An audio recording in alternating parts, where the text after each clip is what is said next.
The most terrifying reality I face as a cardiac surgeon is that most people believe a heart attack is a loud event. They expect a dramatic collapse in the middle of a room. But after 20 years of opening chests and holding human hearts in my hands, I can tell you the great untruth is that your heart always gives you a warning. In reality, for those over 60, the most fatal cardiac events are silent. They do not happen while you are running or stressed at work. They happen in the quiet hours between midnight and 6 a.m. while you are fast asleep. This is when your body is running on a skeleton crew, and the backup mechanisms that protect you during the day are offline. What shocks my patients in the recovery room is that these quiet disasters are almost always triggered by something ordinary, something completely unremarkable you did right before turning off the light. Tonight, we are investigating the 5 nightly patterns that are quietly loading the gun while you sleep, and I am going to show you exactly how to unload it. Hi, I am Dr. Brooks. As an investigative clinician, I have spent 2 decades watching preventable patterns repeat in patients who had no idea they were sabotaging their own survival every single night. In this investigation, we will uncover the 16000X pressure spike, why your 8 p.m. dinner forces your heart into an all-hands emergency while you try to rest, the nocturnal surge, the dangerous medical timing error 60% of seniors are making with their daily pills, the suffocation signal, why just snoring is actually a 3 times higher risk of a heart attack in disguise, the sludge factor, how avoiding a glass of water to save a trip to the bathroom is thickening your blood into a deadly paste, the thermal trap, the specific temperature range that causes your blood vessels to tighten and your pressure to rupture vulnerable plaques. To understand why the night is so dangerous, you have to understand the biological reset. In a healthy body, your blood pressure should naturally dip by 10 to 20% at night. Your arteries should relax. But after 60, your vessels stiffen, and that dip becomes unreliable. The first heart-loading habit is the heavy late dinner. When you eat a full meal of pasta, meat, or fried foods at 8 o'clock or 9 p.m., your digestive system demands a massive increase in blood flow. Your heart has to pump harder at the exact moment it expects to wind down. Triglycerides spike sharply within 2 to 4 hours. You are forcing your heart to work overtime while its skeleton crew is on duty. Studies show this conflict leads to elevated nighttime blood pressure and a direct increase in cardiac events during sleep. But there is a second habit that is even more preventable, involving the timing of a common medication. Most doctors tell you to take your pills in the morning because it is easier to remember. But in cardiology, timing is the entire difference between life and death. If you take your blood pressure medication only in the morning, it may wear off by 3 a.m., the exact window when nocturnal hypertension triggers a surge. A pressure spike at 3 a.m. hits your arterial walls differently than one at 3 p.m. It is far more likely to rupture a plaque and send you to my operating table. There is a simple 2-minute conversation you must have with your doctor about evening dosing.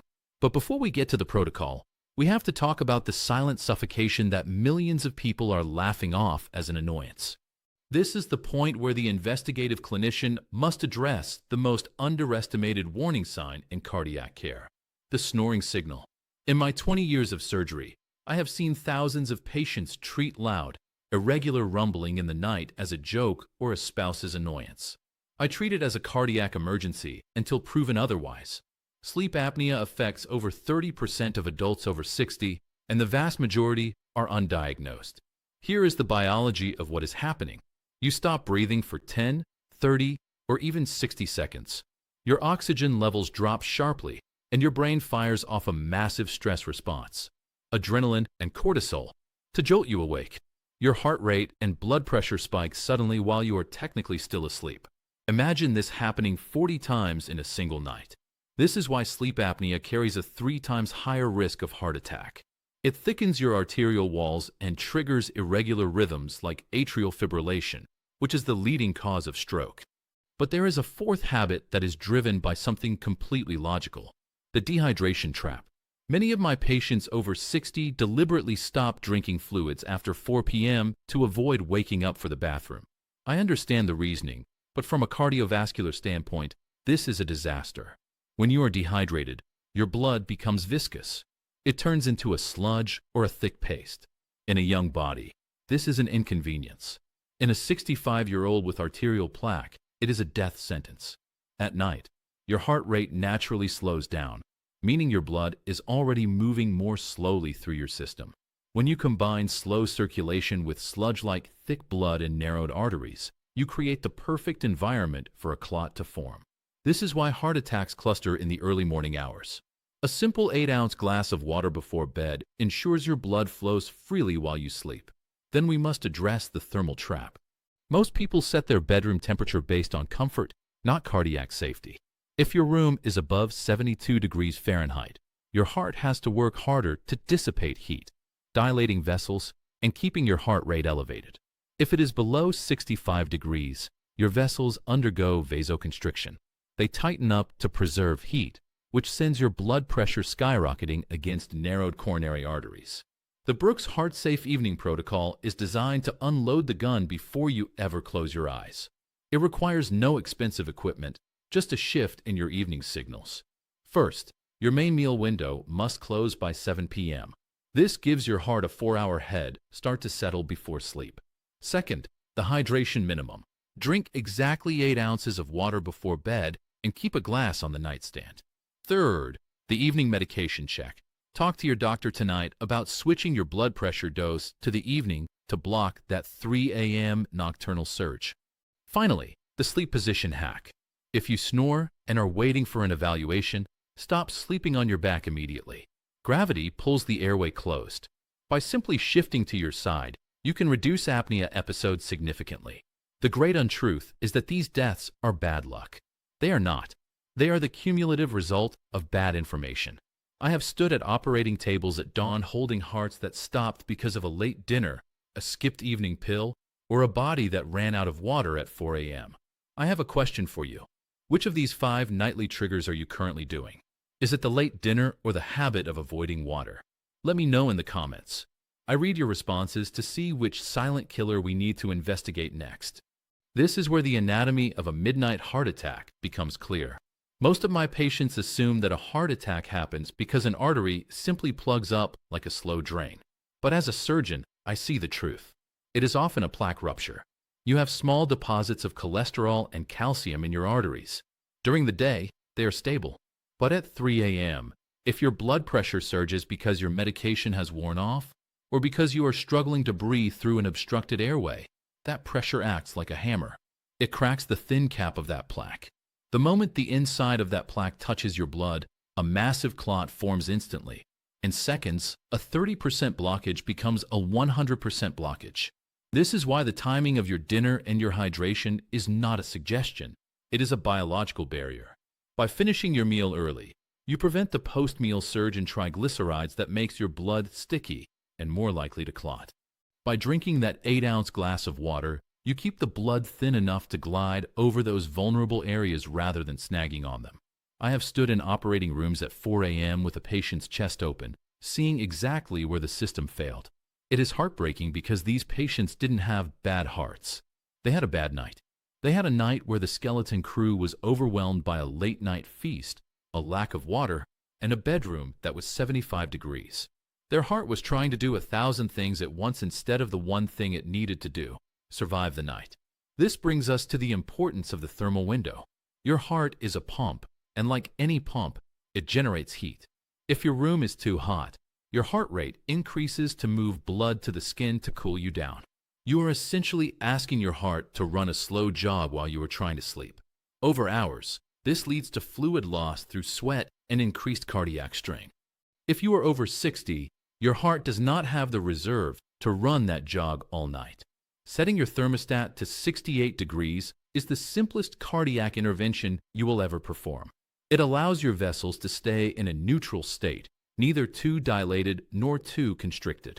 Section 4. The heart-safe midnight blueprint. To bring this investigation to a close, we must look at the immediate action plan.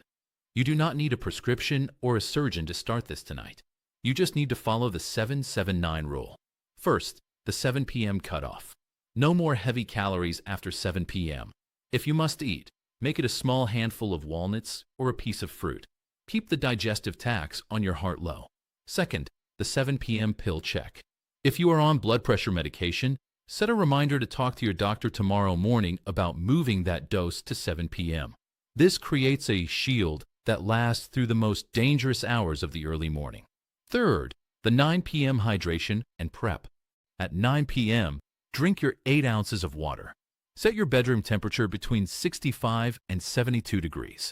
And if you are a back sleeper who snores, position a long pillow behind you to force yourself onto your side. This 1-minute habit can be the difference between an adrenaline-fueled apnea spike and a peaceful, restorative night. The great untruth is that we are helpless against the big one. We are not. Most of the hearts I've had to restart were victims of a lifestyle that didn't respect the skeleton crew of the night. You now have the investigative data to change your internal environment. You have the blueprint to ensure your heart does its maintenance work without being interrupted by a metabolic emergency. I want to hear from you tonight. Are you going to commit to the 8-ounce glass of water and the 7 p.m. meal cutoff? Type "ready" in the comments if you are starting the heart-safe protocol tonight. I am watching for those who are ready to take their survival into their own hands. Keep investigating. Dr. Brooks out. To bring this investigation to a close, we must look at the immediate action plan. You do not need a prescription or a surgeon to start this tonight. You just need to follow the 7-7-9 rule. First, the 7 p.m. cutoff. No more heavy calories after 7 p.m. If you must eat, make it a small handful of walnuts or a piece of fruit. Keep the digestive tax on your heart low. Second, the 7 p.m. pill check. If you are on blood pressure medication, set a reminder to talk to your doctor tomorrow morning about moving that dose to 7 p.m. This creates a shield that lasts through the most dangerous hours of the early morning. Third, the 9 p.m. hydration and prep. At 9 p.m., drink your 8 ounces of water. Set your bedroom temperature between 65 and 72 degrees. And if you are a back sleeper who snores, position a long pillow behind you to force yourself onto your side. This 1-minute habit can be the difference between an adrenaline-fueled apnea spike and a peaceful, restorative night. The great untruth is that we are helpless against the big one. We are not. Most of the hearts I've had to restart were victims of a lifestyle that didn't respect the skeleton crew of the night. You now have the investigative data to change your internal environment. You have the blueprint to ensure your heart does its maintenance work without being interrupted by a metabolic emergency. I have seen the difference between a heart that is supported by its environment and one that is under siege. Your nightly routine is either a wall of protection or an invitation for a crisis. I want to hear from you tonight. Are you going to commit to the 8-ounce glass of water and the 7 p.m. meal cutoff? Type "ready" in the comments if you are starting the heart-safe protocol tonight. I am watching for those who are ready to take their survival into their own hands. Keep investigating. Dr. Brooks out.